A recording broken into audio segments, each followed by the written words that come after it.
Assalamu alaikum wa rahmatullahi wa barakatuh. My dear brothers and sisters, 30 years ago, in April of 1990, the Hubble telescope was launched into space. And since then, it has sent back some of the most amazing, majestic pictures of the universe. We have learned so much about our universe because of the Hubble telescope. However, what many people don't realize is that when it was first sent out, all the pictures that it sent back were completely blurry and did not provide any meaningful information. And scientists, when they investigated, they found out the problem was that the lens of the Hubble had been polished incorrectly before its launch. And of course, once they had resolved it, it then showed the most beautiful pictures of our universe. My dear brothers and sisters, this example of the Hubble is like the example of our own lives. That we see the world through our eyes, but our heart is a lens by which we actually see this world. Our heart is what allows us to interpret events in a certain way, despite the fact that we might all see the same thing.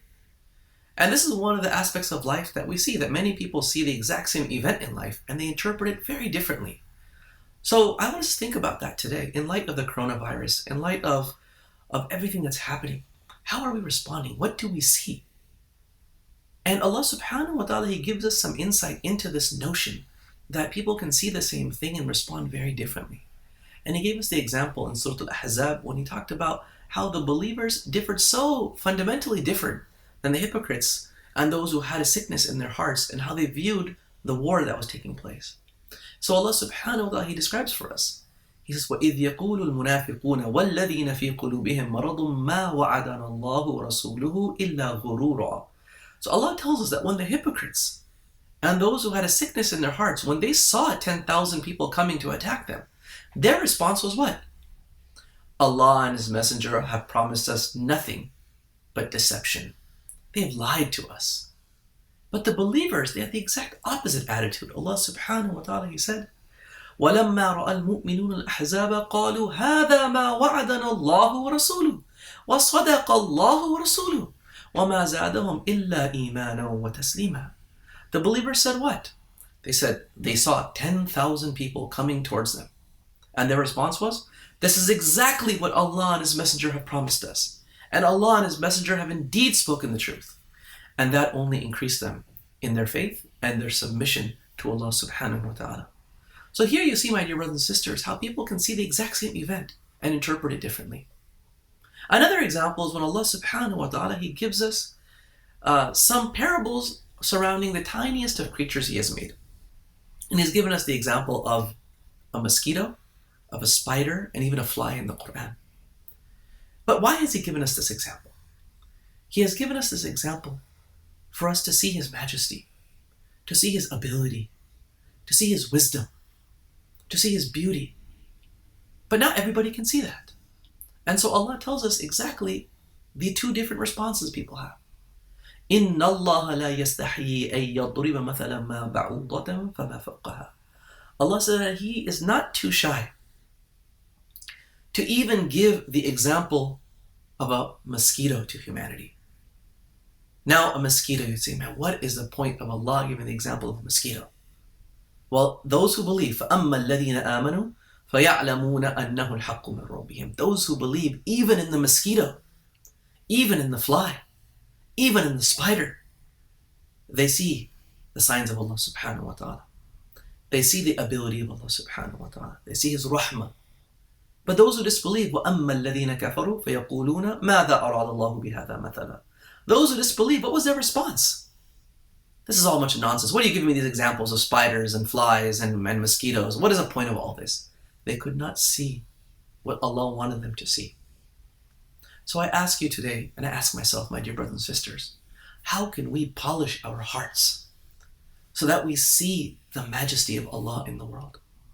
How can we polish our hearts so that we see the wisdom of Allah subhanahu wa ta'ala in everything He decrees? That which apparently looks good to us, and that which might apparently look like a hardship to us. And this is the example now of Allah has sent and allowed the spread of the coronavirus. It is smaller than a mosquito. It is smaller than a fly. It is smaller than a spider. In fact, it is thousands of times smaller than the width of a hair. But even in such a tiny creation that is on the order of nanometers, Allah subhanahu wa ta'ala, He wants us to see Him. He wants us to return to Him. He wants us to love Him. He wants us to be in tune and connected with Him. But this, my dear brothers and sisters, can only happen if we polish our hearts with the nur of wahi. If we polish our hearts by turning to Allah subhanahu wa ta'ala in Quran, in reflection of His ayat, in following the words of the righteous scholars, in dua, in istighfar, in tawbah. And once that heart becomes cleansed, once that heart becomes polished, we will see blessings in everything. We will see that Allah intended so much good for us in this. Allah wanted us to slow our lives down, perhaps, and spend more time with our family. Allah subhanahu wa ta'ala, He wanted to encourage us to do things that we used to make excuses that we had no time before. I remember myself, since the new year, I told myself, I'm going to start going for a walk every single day. I'm going to start going for a jog. And every day, I told myself I'd do it, and every day I'd find excuses. My kids, they needed me to drive them to the practices. My extracurricular activities to do here and to do there. Not until I was stuck at home in social isolation that I realized that every single day I'm going to walk multiple times a day. Alhamdulillah. It took Allah to send and allow the spreading of a virus for me to pick up on a habit which I had been wanting to do so bad. This is a chance that we can show our sidq, our truthfulness to Allah subhanahu wa ta'ala. What has Allah facilitated for you and I in this circumstance? What were all the goals and ambitions that we had that we were just too busy to seek before? Was it quality time with our spouses? Was it quality time with our children? Was it a project around the house? Was it reading something? Was it learning a new skill? There are so many things that we wish we had time for. Memorizing Quran, memorizing a surah, maybe even our prayers. We found ourselves just too busy to focus on our salawat. This has been a chance of mercy to us, my brothers and sisters. But only if the nur of Allah subhanahu wa ta'ala, only if His revelation is polishing our hearts. So I implore you, and I implore myself, that we look to Allah subhanahu wa ta'ala during these times. We beg Him to give us a heart that is polished, that projects the reality of the world through a tawheedic lens, through a Quranic lens, through a lens that Allah subhanahu wa ta'ala He loves. And how do we do this? The Prophet ﷺ said in a hadith Qudsi that Allah said that my servant does not get closer to me by anything greater than that which I have obligated upon him. And then once he does those obligations, he becomes closer and closer to me through the voluntary acts that he can do.